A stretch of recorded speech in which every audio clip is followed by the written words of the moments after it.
Mtazamaji wa Sikonge DCTV, karibu katika siku ya leo. Tumefika katika hospitali ya Sikonge kwa ajili ya kuangazia zoezi zima la utoaji wa matone ya vitamin A kwa watoto. Na hapa ndipo nao kina mama mbalimbali wataenda kutueleza namna ambavyo zoezi hili linaendelea. Mama, karibu. Unaitwa nani? Umekuja kufanya nini?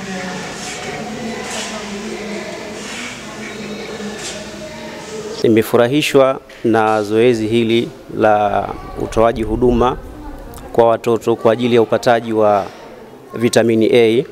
Kwa hiyo nawakaribisha pia wale wote ambao wenye watoto wadogo waje wahudhurie katika kupata hii huduma ambayo kimsingi inawawezesha watoto kuwa na afya imara, lakini pili kuandalia mazingira mazuri hata kwa baadaye kuwafanya wawe na afya nzuri ambayo inawapelekea hata kuja kufanya mambo yao kwa ufanisi, kwa sababu afya ndio kila kitu.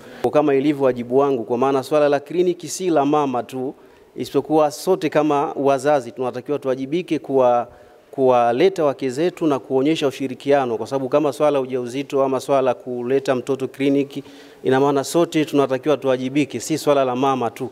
Kuna mambo mengi sana ya kujifunza, kujua afya ya mkeo, lakini pia hata mtoto wako kwa ujumla.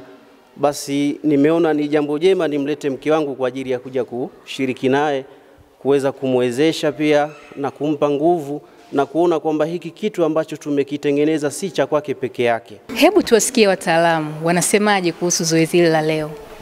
Mama, karibu. Asante. Na kwanza napenda kujitambulisha, naitwa Neema Elias.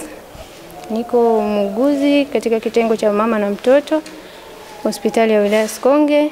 Tupo kwenye kampeni ya matone ya vitamini A pamoja na dawa ya minyoo.